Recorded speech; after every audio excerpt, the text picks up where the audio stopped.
നമ്മള് നേരിട്ട് ടോപ്പിക്കിലേക്ക് പോവാണ് കേട്ടോ. നമ്മളിന്ന് പഠിക്കാൻ പോകുന്ന ഏതാ ഇന്നലെ പറഞ്ഞു വെച്ചിരുന്നല്ലോ, സോട്ട് അനാലിസിസ്. ബിസിനസ് സ്റ്റഡീസിൽ നമുക്ക് ഇമ്പോർട്ടന്റ് ആയിട്ടുള്ള ഒരു ടേമാണ് എന്തെന്ന് പറയുന്നത് സോട്ട് അനാലിസിസ്. സോട്ടിന്റെ സ്പെല്ലിംഗ് എന്ന് പറഞ്ഞാൽ SWOT RT. ആ SWOT OT. ക്ലിയർ?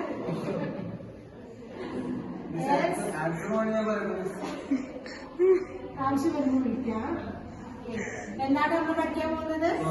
സോട്ട് അനാലിസിസിനെ കുറിച്ചാണ് നമ്മൾ പഠിക്കാൻ പോകുന്നത്. സിംപ്ലി നമുക്ക് നോക്കിയാൽ ഇതിൽ എത്ര ലെറ്റേഴ്സ് കാണാൻ വേണ്ടി പറ്റും? 4 ലെറ്റേഴ്സ്. ഇതിൽ ഓരോ ലെറ്റേഴ്സ് എന്ന് പറയുന്നതും ഓരോ വേർഡ്, അതായത് ഇൻഡെപ്റ്റ് ആയിട്ട് ഓരോ വേർഡിനും മീനിങ് കൊടുക്കുന്ന 4 ലെറ്റേഴ്സ് ഇൻഡിക്കേറ്റ് ചെയ്തിട്ടാണ് നമ്മൾ എവിടെ എഴുതിയിട്ടുള്ളത്, നമ്മൾ ബോർഡിലേക്ക് വെച്ചിട്ടുള്ള ഹെഡിങ് എന്ന് പറയുന്നത്. ആദ്യം നമുക്ക് സിമ്പിൾ ആയിട്ട് എന്താണ് സോട്ട് അനാലിസിസ് അല്ലെങ്കിൽ സോട്ട് എന്താണെന്നുള്ള കാര്യങ്ങൾ നോക്കാം. സിംപ്ലി പറഞ്ഞാല് ഒരു ഓർഗനൈസേഷനുള്ളിൽ നമുക്കറിയാം, നമ്മൾ കഴിഞ്ഞ ഒരു ക്ലാസ്സിലൂടെ പഠിച്ച ഒരു ഓർഗനൈസേഷനില് 2 എൻവിറോൺമെന്റ് ഉണ്ട്. ഇന്റേണൽ എൻവിറോൺമെന്റ് ഉണ്ട്, എക്സ്റ്റേണൽ എൻവിറോൺമെന്റ് ഉണ്ട്.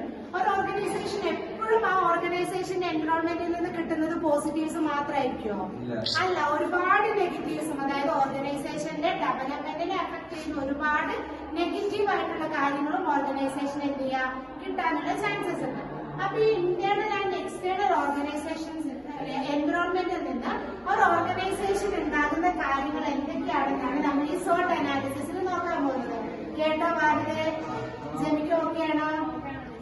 അപ്പൊ എന്താ പറഞ്ഞത്? ഇന്റേണൽ ആൻഡ് എക്സ്റ്റേണൽ എൻവിറോൺമെന്റ് എങ്ങനെയാണ് ഒരു ഓർഗനൈസേഷന്റെ പ്രോസസ്സിനെ അഫക്ട് ചെയ്യുന്നതെന്നാണ് നമ്മൾ എന്തിൽ നോക്കാൻ പോകുന്നത്? സോട്ട് അനാലിസിസിൽ നോക്കാൻ പോകുന്നത്. ഇനി നമുക്ക് ആദ്യം എന്ത് ചെയ്യാം, ഈ സോട്ട് അനാലിസിസിനെ എന്ത് ചെയ്യാം, ഞാൻ പറഞ്ഞ പോലെ അതിന്റെ 4 ലെറ്റേഴ്സിന് നമുക്ക് എന്തായിട്ട് ഒരു ഫ്ലോ ചാർട്ട് പോലെ എഴുതി നോക്കാം. ക്ലിയർ ആയോ? ഫസ്റ്റ് ലെറ്റർ എന്താണ്? എസ് സ്റ്റാൻഡ്സ് ഫോർ എന്താണ്?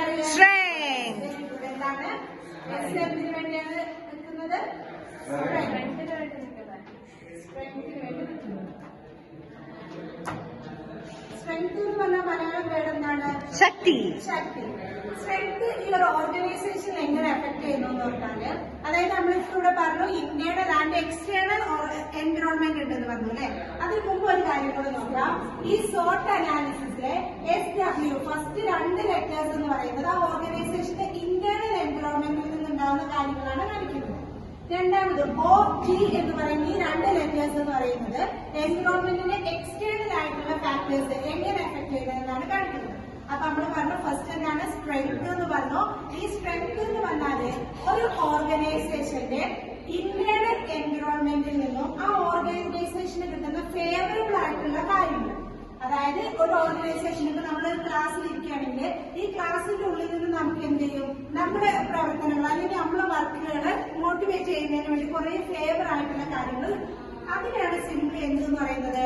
സ്ട്രെങ്ത് എന്ന് പറയുന്നത്. അതിനൊരു എക്സാമ്പിൾ ആണ് എന്തെന്ന് പറയുന്നത്? ഒരു ഓർഗനൈസേഷനെ സ്കിൽഡ് ആയിട്ടുള്ള വർക്ക് ഫോഴ്സുകൾ. സ്കിൽഡ് വർക്ക് ഫോഴ്സ് എന്ന് പറഞ്ഞാൽ എന്താണ്? ഒരു എക്സാമ്പിൾ അല്ലെങ്കിൽ അതിന്റെ ഒരു കോമ്പണന്റ് നമുക്ക് പറയാം. എന്താണ് skilled work force? Skilled work force അല്ലെങ്കിൽ സ്കിൽഡ് ലേബർ, ഹ്യൂമൻ ലേബർ എന്നൊക്കെ നമ്മൾ പറയും. എന്താ, ഒരു ഓർഗനൈസേഷനിൽ വർക്ക് ചെയ്യുന്ന എംപ്ലോയീസ് അവർ എത്രത്തോളം സ്കിൽ അവരുടെ ഉള്ളിലുണ്ടോ അത് അത്രത്തോളം പുറത്തേക്ക് എടുത്തെങ്കിൽ മാത്രമേ എന്ത് നടക്കുള്ളൂ, ആ ഒരു ഓർഗനൈസേഷൻ ടാർഗറ്റ് ചെയ്ത് വെച്ചിട്ടുള്ള ഗോൾ അല്ലെങ്കിൽ അവരെന്താണോ അച്ചീവ് ചെയ്യാൻ ഉദ്ദേശിച്ചിട്ടുള്ളത് ആ ഒരു എയിമിലേക്ക് അവർക്ക് കറക്റ്റ് ആയിട്ട് എത്താനായിട്ട് സാധിക്കുള്ളൂ. കറക്റ്റ് അല്ലേ? രണ്ടാമത്തെ ഒരു കോമ്പണന്റ് അല്ലെങ്കിൽ രണ്ടാമത്തെ ഒരു എക്സാമ്പിൾ പോലെ നമുക്ക് എന്തെന്ന് പറയാം? Availability of resources. ക്ലിയർ ആയോ? Availability of resources.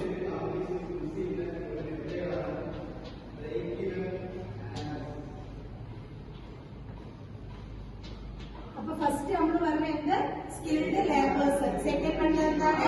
Availability of resources. നമുക്കറിയാം ഒരു ഓർഗനൈസേഷനിൽ ഒരുപാട് റിസോഴ്സസ് ഉണ്ട്. അതിൽ ഒരാൾ മാത്രമാണ് എന്തെന്ന് പറയുന്നത്? ഹ്യൂമൻ റിസോഴ്സ് അല്ലെങ്കിൽ ലേബേഴ്സ് എന്ന് പറയുന്നത്. അതിന് പുറമെ കുറെ മെറ്റീരിയൽസ് വേണം, മണി വേണം. ഇതൊക്കെ എന്താണ് ആ ഓർഗനൈസേഷന്റെ പ്രോസസ്സ് കറക്റ്റ് ആയിട്ട് നടക്കണമെങ്കിൽ ആവശ്യമായിട്ടുള്ള ഇന്റേണൽ ഫേവറബിൾ കണ്ടീഷൻസ്, അതായത് സിംപ്ലി പറഞ്ഞാല് സോട്ട് അനാലിസിസിൽ എസ് ഇൻഡിക്കേറ്റ് ചെയ്യുന്ന കാര്യങ്ങളാണ്. അതുപോലെ തന്നെ പിന്നെ വേണ്ടത് എന്തൊക്കെയാണ്? ഫിനാൻഷ്യൽ സ്റ്റെബിലിറ്റി വേണം. അതായത് കറക്റ്റ് ക്യാപിറ്റൽ ഉണ്ടെങ്കിൽ മാത്രമേ ആ ഓർഗനൈസേഷൻ എന്ത് ചെയ്യാൻ വേണ്ടി പറ്റുള്ളൂ, നല്ലൊരു രീതിയിൽ വർക്ക് ചെയ്യാൻ വേണ്ടിയിട്ട് പറ്റുള്ളൂ. അത് നമുക്ക് മെയിൻ ആയിട്ടുള്ള 3 കോമ്പണന്റ് ആണ് നോക്കാനുള്ളത്. സോട്ട് അനാലിസിസിലെ ഫസ്റ്റ് ലെറ്റർ എസ് ഇൻഡിക്കേറ്റ് ചെയ്യുന്നത് സ്ട്രെങ്ത് ആണ്.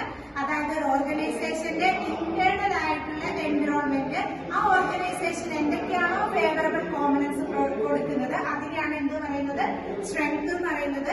അതിനൊരു എക്സാമ്പിൾ പോലെ കോമ്പണന്റ് പോലെ നമുക്ക് പറയാൻ പറ്റുന്നതാണ് എന്തൊക്കെ, സ്കിൽഡ് ലേബേഴ്സ് ഉണ്ട്, അവൈലബിലിറ്റി ഓഫ് റിസോഴ്സസ് ഉണ്ട്, ഫിനാൻഷ്യൽ സ്റ്റെബിലിറ്റി ഉണ്ട്, പിന്നെ നമുക്ക് പറയാം innovative product and resources, new technologies. ഇതൊക്കെ എന്താണ് ഇതിന്റെ ഒരു സ്ട്രെങ്ത് ആയിട്ട് നമുക്ക് പറയാൻ വേണ്ടി പറ്റും. അപ്പൊ എസ് എന്ന് പറയുന്നത് ക്ലിയർ ആയോ?